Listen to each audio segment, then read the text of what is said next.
Hello, and welcome to the CivilTalk Podcast. I'm your host, Tapasio Althouse. If you're new to the show, this is where we explore civility and social emotional learning with esteemed guests, expert insights, and practical advice to help people navigate the world. Today on the show, I'm honored to welcome Dr. Vanessa Druskat, an award-winning researcher, an internationally recognized expert on leadership and team performance, and the pioneer of the team emotional intelligence model. For over 3 decades, Vanessa has been helping some of the world's most respected organizations, from Fortune 500 giants to global healthcare institutions, build stronger, more collaborative teams.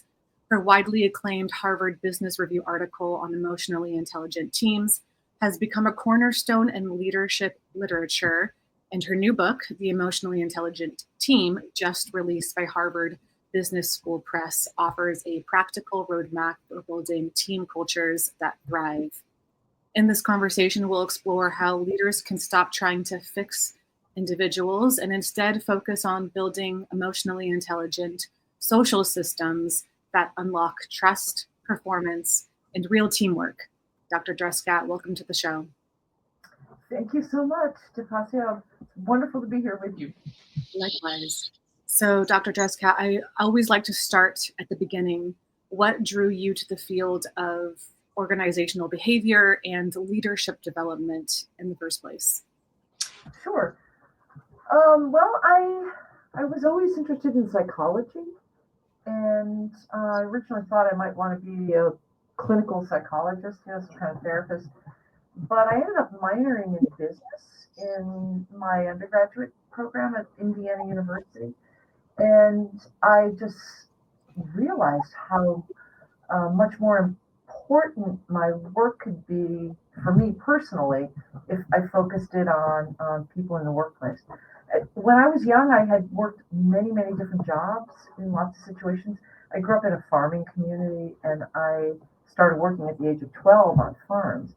And so by the time I hit my university, I had worked a lot of jobs, and it just felt like a cleaner link between my own interests, my own experiences. So I started applying psychology to business, and got really interested in group dynamics early on, and teams.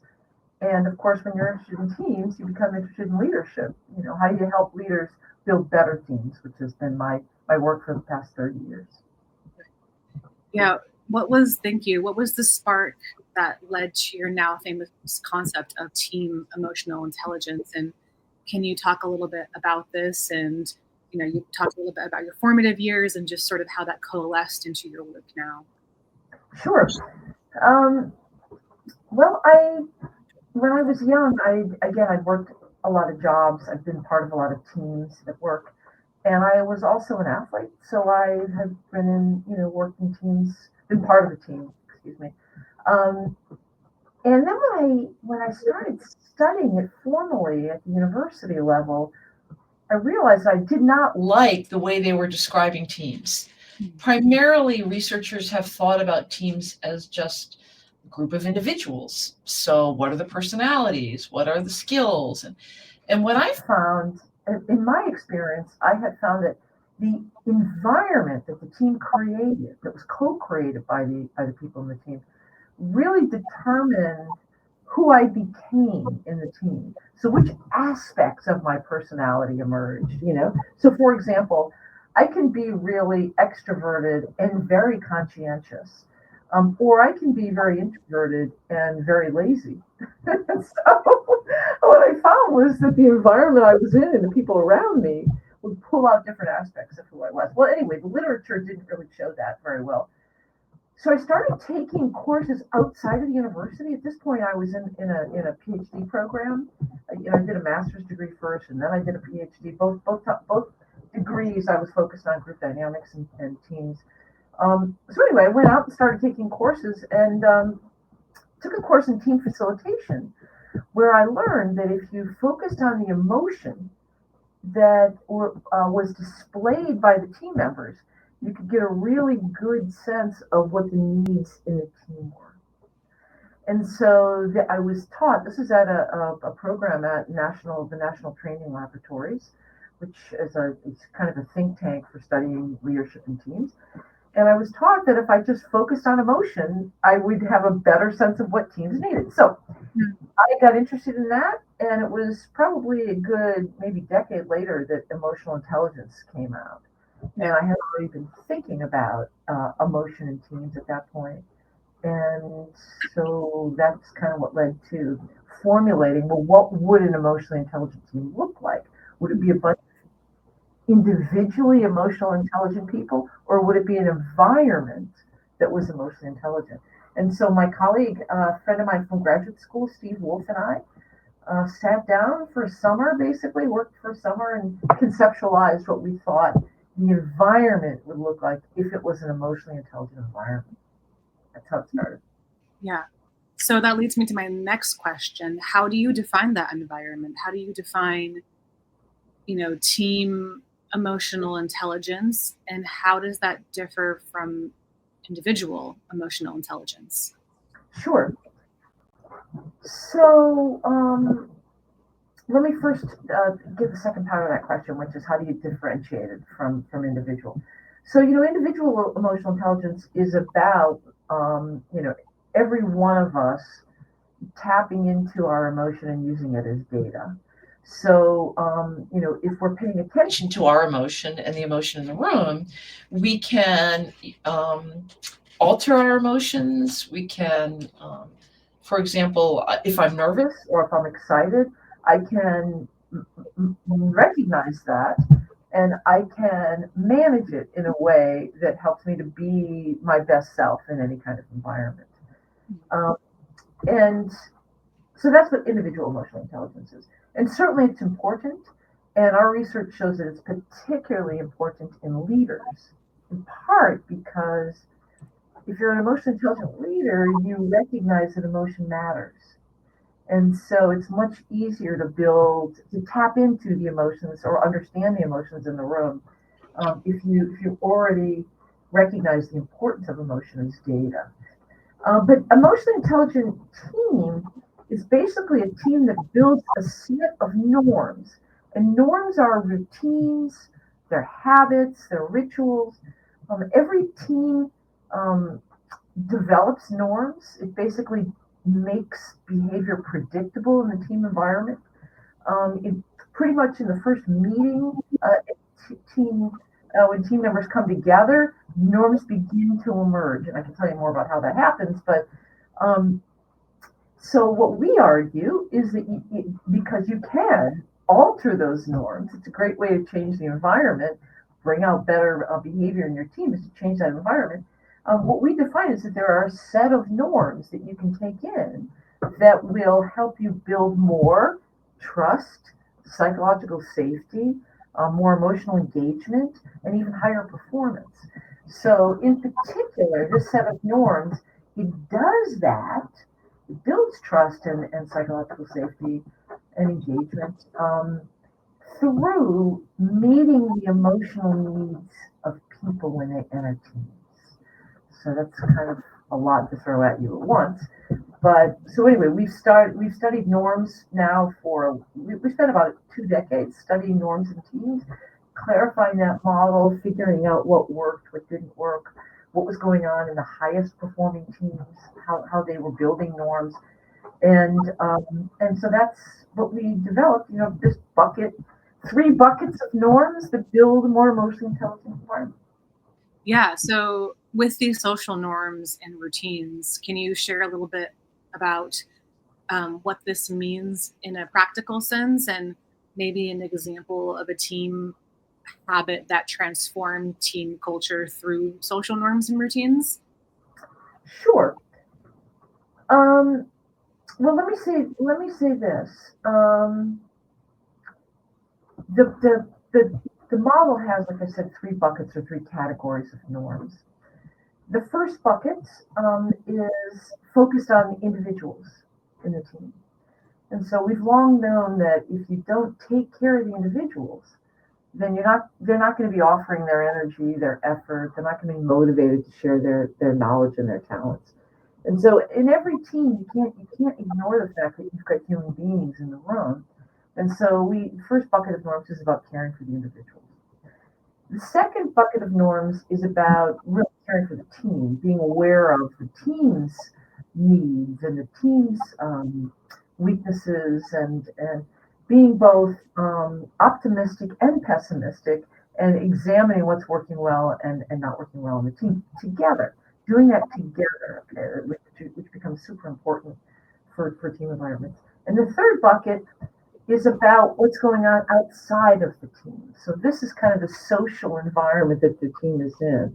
So being aware of the needs of your stakeholders, your boss's boss, your customers, and bring that in. Okay, so let me give you an example of a team that we worked with that was having problems and how we ended up resolving those problems with them through the development of norms. So this was a team, it's one of my favorite teams to talk about because the change was so dramatic for them. It was a very masculine team. It was all men, and most of them were engineers. And they were not getting along. They had been, they were actually a leadership team. They were leading an area of the world for this company. And their area that they were responsible for was losing market share. There were competitors that were coming up and coming out of nowhere, and they needed to kind of change what they were doing. And so they started getting really frustrated with one another, frustrated with the team. Why are we losing market share? Their team leader actually got let go. And so that was a problem. The new team leader came in and said, you got to help me. These people are so angry. They're competing with one another. They're fighting with one another. They're blaming one another for this problem. So we got them all into the room, and sure enough, that's how they were. I mean, they were pretty much a remote team. They met remotely. It was a global team. But we got them all in a room for, I think it was a day and a half. I can't remember exactly what. And we realized as soon as we heard them talking, that where they were really needed attention was on the individuals. They weren't paying attention to one another. They all felt attacked. They all felt disrespected, if you will. They all felt like nobody understood how hard they were working, these kinds of things. Right. And so we just leapt right into helping them get to know one another, understand one another's individual needs. And in the end, those weren't the only norms we focused on, because they also needed to be a little more strategic. They needed to focus on, create a direction, focus on what they were doing well, what they weren't doing well, which is really the middle bucket of norms. Right. Focusing on the team, not the individual.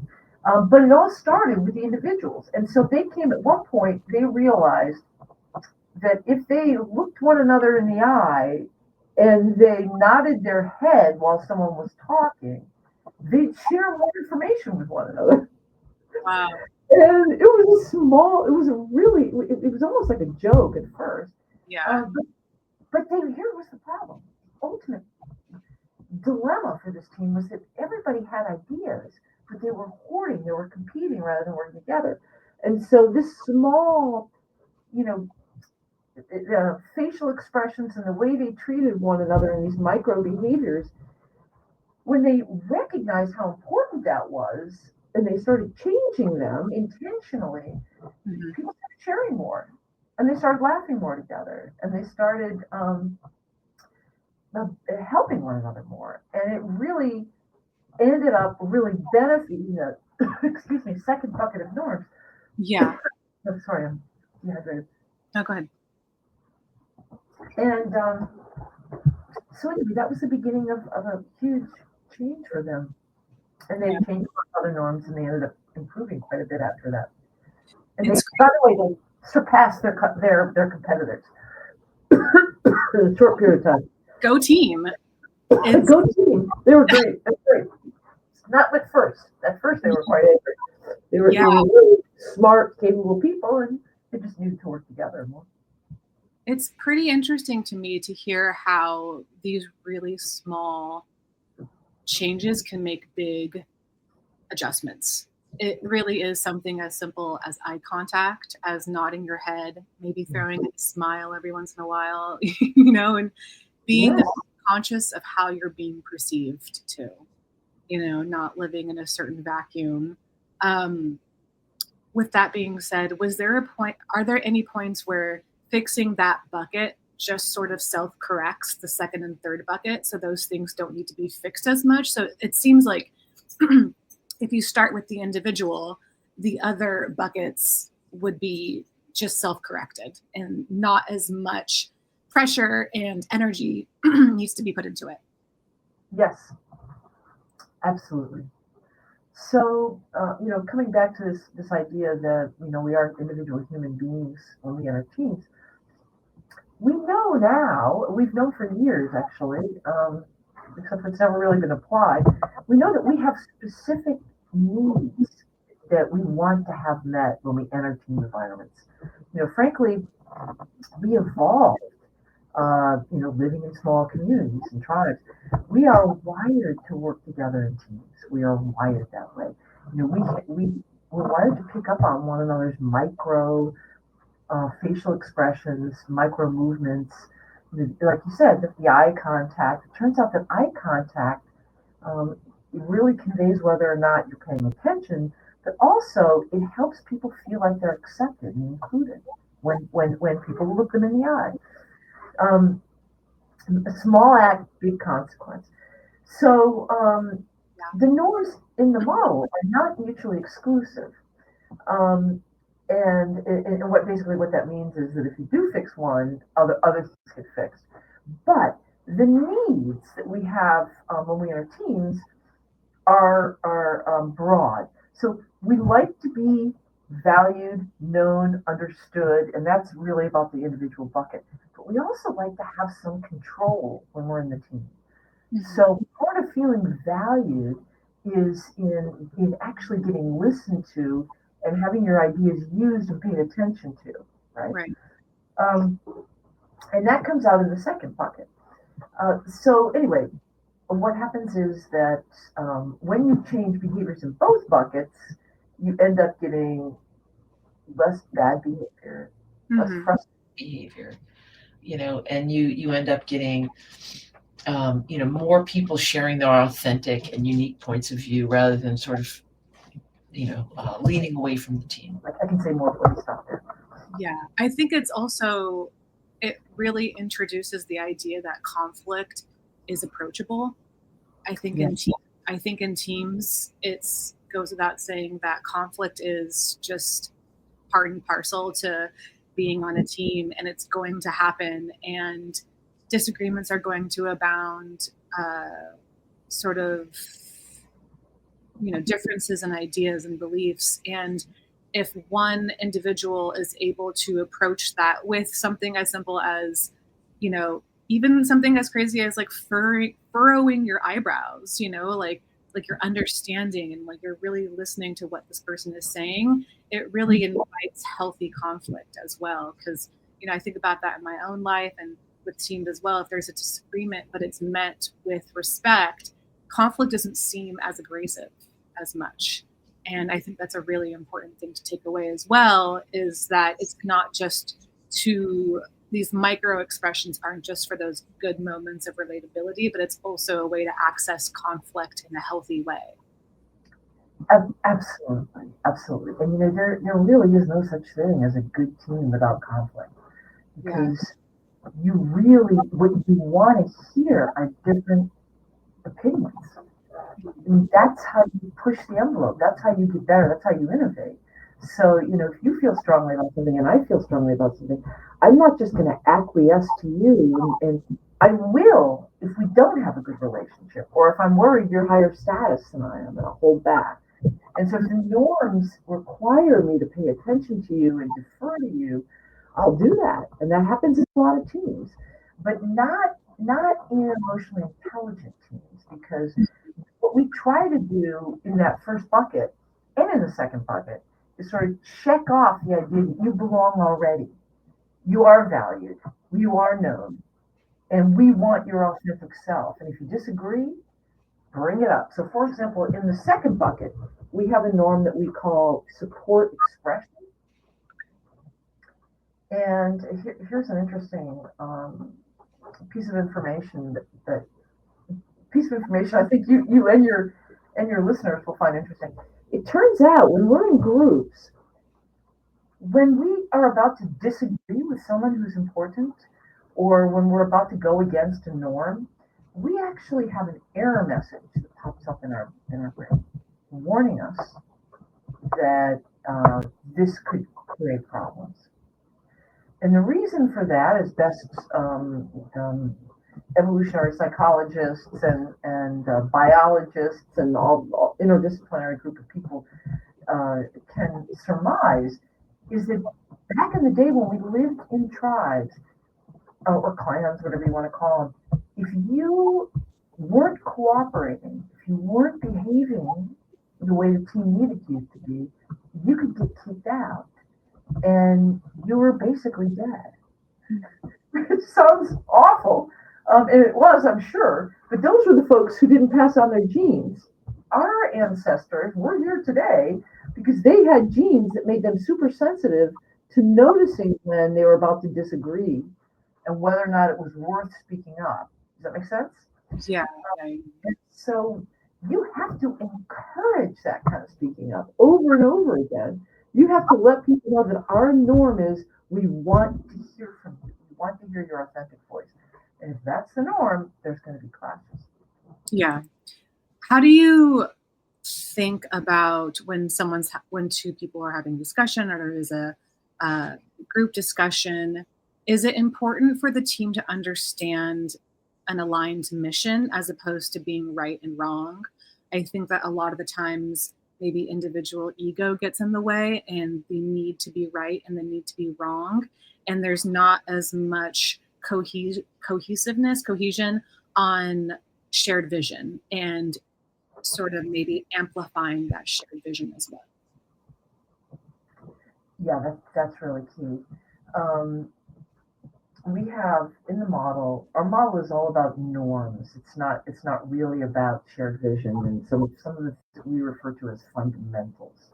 So what we found, because we built the model really based on what we learned from the highest performing teams out there. We wanted to know, what are you doing that's working so well for you? And we a lot of the model came from just really focusing in on what differentiates the top performing teams. But what we found was that to get even average or really good performance, you had to have a clear mission. And so we include it in what we call a list of fundamentals. And so, clear roles, clear mission and goals, those are really fundamental. I always tell teams that if you don't have that, that's where you need to start. Because you got to remember that the reason you bring a team together is to achieve a shared goal. And if the shared goal isn't clear, then you are going to have silos and people focusing on their individual goals, right? And so anyway, that's really critical. But how do you get them moving out of their individual goals and into the shared goal, right? So letting go of their own individual needs. Well, that's about building the team and building a sense of belonging in the team. And I talk about this pretty extensively in the book because it's so important that you are more motivated to support one another, support the shared vision if you get something back from it. Okay? And that's what happens when you feel like you belong and you're supporting one another. So I'm going to stop there. Keep digging into this because it's so critical, and I'm not sure if I've been clear enough for you or not, but we're wired to want to belong. We're wired to want to collaborate. We're good at it. We're really good at it. It's one of our superpowers as human beings is that we can work together. I mean, nothing throughout the life of human beings that's ever been done has been done alone. It's always done with groups. And we get a dopamine hit when we're in groups and we're collaborating well. But if we don't feel like we're valued, we don't feel like we're getting anything back from this team, then we fall into our individual, we're no dummies. We become what's called motivated tacticians, and we get motivated for our own goals rather than the shared goal of the team. So hopefully that makes sense. It does. Makes perfect sense. How do you differentiate between a team member and a leadership or a leader? And because you're saying right now there is a desire and there's a dopamine rush when you feel like you're a cohesive group and you're being accepted. Do you think leaders operate differently as far as thinking, I don't really need that, and friction with, like, I think of someone like Steve Jobs, or who might have been sort of seeking friction in order to change the status quo. Is there a difference between the team members and that need to belong and leaders who kind of don't care about that and just want to see change? Yeah, it's interesting that you bring up Steve Jobs, because he's kind of a unique character. So let me just step out and say I think that there were, in a lot of ways, Steve Jobs was a great leader. He understood that you needed a team. He wasn't necessarily a great, at the end of his life, he had a team coach that worked with him, and that worked with him individually and that worked with his team, so his team could be better functioning. But I actually bring him up quite a bit in the book because he understood that you needed to have a team with friction, just as we said. And his idea was to leave them on their own, let them have the friction, clarify the goal for them, let them come back to you, and then bring back another goal, and let the team do its work, do its beautiful work. And so he actually, I'm not an expert on Steve Jobs, but I think that he was probably better than most, just by virtue of the sense that he realized that you needed a team to come up with something innovative. Like he at one point said, why is everybody tapping me on the shoulder and thinks that I'm some kind of genius? Well, it's always been about my teams. He knew that. And a lot of leaders don't know that. A lot of leaders think they are the smartest one in the room, and they think they don't realize how badly they need the team. And you can't do these things alone. But more importantly, I don't think we teach leaders how to be good team leaders. We don't teach them how to build a team. And mostly they try to control. They micromanage. They micromanage conversations. And in the way they control, they try to fix the bad team members rather than build the team. They're controlling in the wrong ways. And I have a huge beef with the leadership development industry. I'm not the only one. This is well known out there in the field. That they have been focusing on individual development at the detriment of helping leaders learn how to build better teams. And so, how do you get up to the highest levels of leadership? By controlling, control, working hard, but that's not how you build a team. And so we need to help leaders recognize that micromanaging is not allowing the team to do its work. Does that make sense? Yeah, it's interesting as you're talking about this. I'm thinking about team leaders just being really good casting agents. They're really good at seeking out talent, and they're really good at being like, this person and this person and this person, A, B, C, D, E, are going to work so well together. I'm going to cast you, and I'm going to leave you alone. You read your script. You learn your script. I already know that you know your script. You know your character. You're going to come into the scene. You're going to come into the movie, and you're going to thrive. And I'm just going to direct. I'm just going to watch, and every once in a while, I'll come in and direct you. And that's what it feels like when there's a really good team leader. The team leaders that I know and work with are really good at stepping back and being like, I had a feeling you would fall into that place because I see your potential, or I see how smart you are in this arena. And I'm going to in that general area and see what happens. And a lot of the time, I think leaders are really good at just being business or company casting agents, and then just taking a step back and having a little bit of faith that it'll work out and guide the scene. And it really takes a lot of strength, I think, for leaders to step back as well. So I think that's a really big thing. Your new book, by the way, just came out, the Emotionally Intelligent Team. Congratulations. Thank you. Thank you. Yeah. Can you tell us a little? I know we've been talking about the book a lot, but we haven't really equated it to the book. Can you just give a little glimpse of what the book is for our listeners who haven't yet picked it up? You bet. So, I've been, you mentioned in your intro to me that my colleague Steve and I had written a Harvard Business Review article that was very well read, and they kept republishing it over and over again. And so they've been interested in having us or me write that book for 20 years. I mean, right after that, we did the article, they came right up to me and said, look, where's the book? We want you to write a book. And I kept saying, I'm just not ready. I'm not ready. I want to go out and apply the model, use the model for a number of years. So, we developed the model through research. We hadn't actually used it to develop teams yet. And so we went out and spent a good decade or more out, maybe 15 years applying the model. So the book is basically a combination of the research behind the model and how to apply it to build a better team.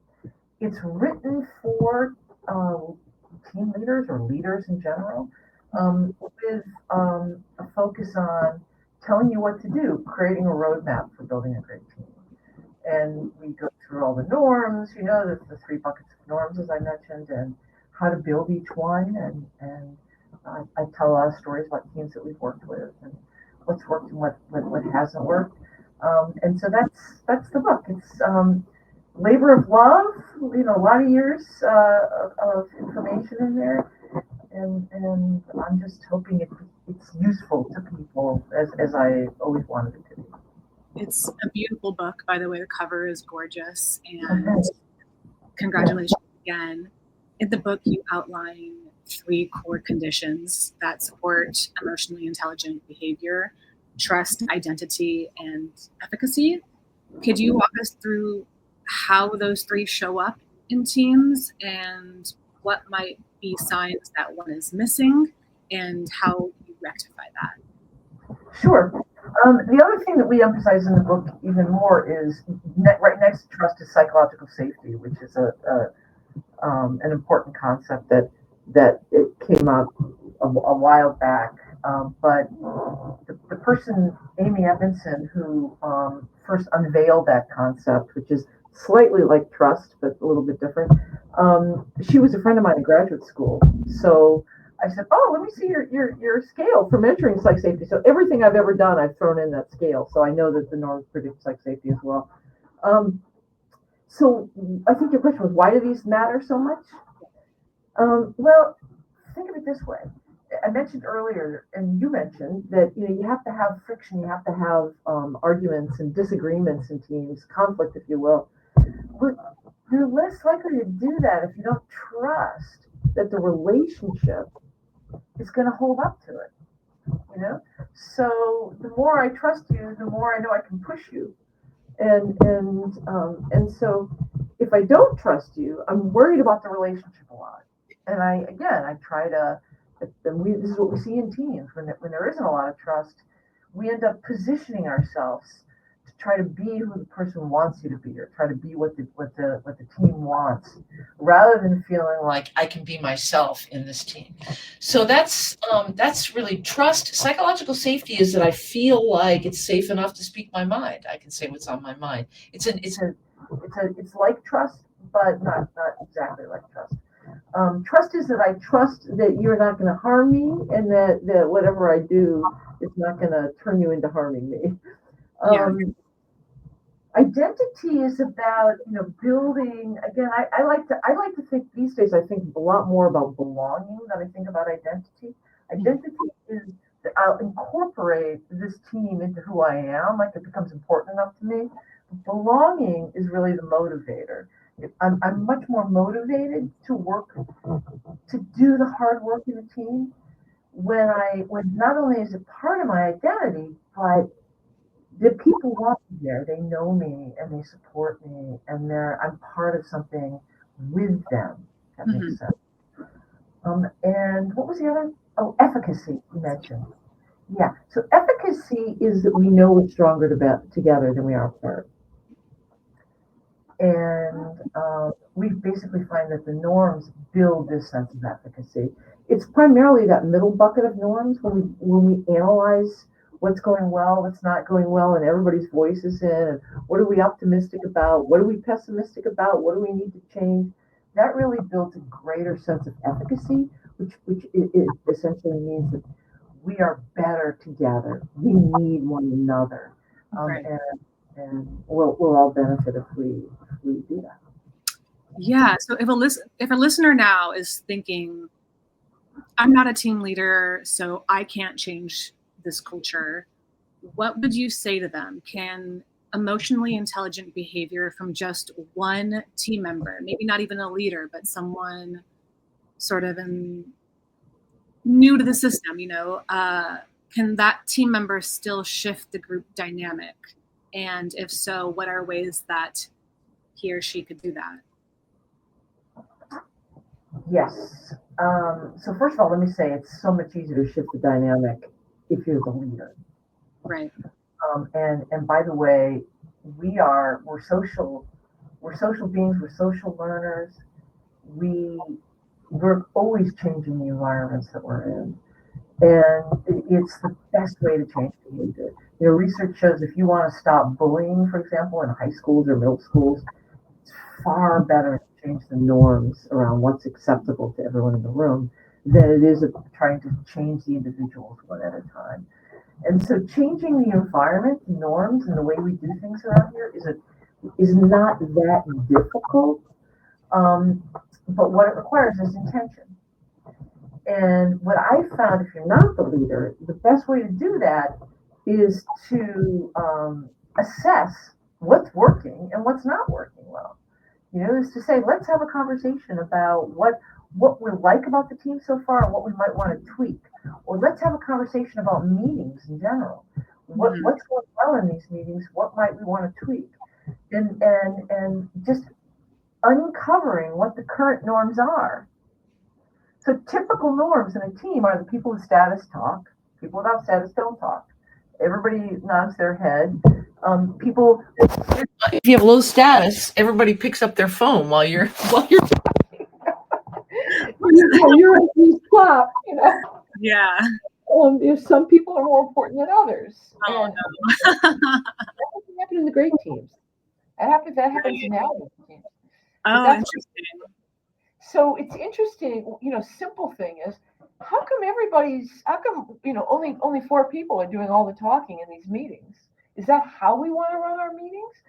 What do we need to tweak? What do we need to change? What can we try to change things? So somebody, if you can speak about what the current culture is, if you can raise awareness, does it have to be this way? And it's a lot of people changing requires effort. So a lot of people say, yeah, leave it alone. It could get worse, But so that's the only thing you have to overcome is people saying, maybe talking to people outside of the meetings and saying, hey, let's make this a better team together. Let's assess it. Let's provide ideas for the leader. Let's change our norms. I mean, the norms come from the people. I think also, as well, if someone is brave enough, a new team member or someone who's not a leader, to bring up a discussion and bring up something that's bothering them or wanting something to change, I think that's just a leader in the making anyways. Yes. And if that person is being shooed away, maybe that's just not the team they're supposed to be on. And maybe that team won't even, that's just a red flag, maybe that team maybe is not going to thrive. So it's time to shift another team, Yes. The other thing is it's really hard to do that alone. So if you can get a couple people with you that are in agreement that we could make change together, it's so much easier to do that alone. If you can't get people with you, then I agree with you. Maybe time to move on. Yeah, absolutely. So you've spent your career helping others build grounded and obviously emotionally intelligent teams. And as one of our last questions, we like to ask every guest on the podcast, what routines or rituals do you practice personally to stay emotionally grounded and connected to yourself when your environment might get a little rough? Yeah, that's a great question. Well, one thing I do is I journal. I never have time to journal, but I make myself do it. So I would say probably at least every 2 or 3 days I'll write something, and as soon as I write it down, I feel better about what's going on, and I create a plan in the journal of how I'm going to change things. Yeah. And so I'll do that. The other thing that I like to do, I really fundamentally believe that we're better together. That we're better together than we are when we're apart. I think that we're wired to be together. And so I try to push myself as often as possible to connect with others and talk with others. I'm an introvert. I can behave like an extrovert. I've learned that because I'm a professor. I have to get up in crowds and I give a lot of talks and things. But sometimes it requires me to push myself and make suggestions. Like I'll force myself to say, "Hey, let's get together and talk about this," either over Zoom or over a screen like we're doing now, or face to face. And I sometimes I don't even want to do that, but I'll say, send me some dates. Then it's going to come back to me, and then I'm caught. And that keeps me grounded. Keeps me recognizing how much better, how much smarter I am when I'm in conversation. How much more enlightened I am when I'm, listening to others, taking in their ideas, changing my ideas based on what I'm learning. So there's that. That's beautiful. I'm very much the same way too. I classify myself as an introvert, but I absolutely become an extrovert when I'm around people who make me feel psychologically safe and who I feel comfortable with. And it's wild how introverted people can vacillate into that extroverted character when they feel safe. And I never walk away from stepping out of my shell feeling like I shouldn't have done that. If anything, it's enlightening. If anything, it's like, okay, this is something to examine. And it's like going to work out. I dread going to work out, but I never leave the gym being like, I regret that. Right. There's too much joy. Yeah. It's just, again, that's the habit, right? And that's actually what it requires to change a team too. Is you got to schedule it. You got to make sure it's happening, and then creating the habit. But but that's good. I'm glad that you're saying that there are certain environments that allow you to be more extroverted, to pull that out of you, because it takes a risk. For introverts like to know what they're going to say before they say it, and to be more extroverted requires risk taking. Yeah. Extroverts are used to those kinds of risks. That's what they don't seem to mind that too much. They think while they're talking. They have to take risks in order to think. That's one way to think about extrovert. But it's a risk, and so you have to be in a psychologically safe environment where you trust that people aren't going to use this against you somehow. And it's a good place to be. It always feels good when you're in that kind of environment. Yeah, it's a little trial and error sometimes, but I think it's worth it. No pain, no gain. You want to feel heard. You want to feel, as you said, connected. Connection is very important. Building community is really important, and it's really crucial to have that, especially when you get older too. And friends and colleagues, sometimes we go in different directions, but having a few core people and expanding upon that, I think, is really important for the psyche. Absolutely. I agree 100%. Great point. Yes. Yeah. But I really appreciate you being here with us today. Thank you, Dr. Druskat, for your many, many, many wisdoms and eloquence and grace. We really appreciate you being on the show. And I know our listeners are going to really appreciate your wise words. Thank you, Tapasio. Thank you so much for inviting me. It's been wonderful chatting with you, and wish you the best. Likewise. Vanessa's new book, The Emotionally Intelligent Team, is available now from Harvard Business School Press. So if you're a leader, manager, or aspiring change agent. Do yourself a favor and get a copy. You can also learn more about Vanessa at vanessadruskat.com or by following the links in our show notes. If you're new to Civil Talk, we're more than just a podcast. We offer tools and services to help individuals, teams, and organizations strengthen their emotional intelligence, improve communication, and build cultures rooted in civility and respect. To learn more, visit civiltalk.com. And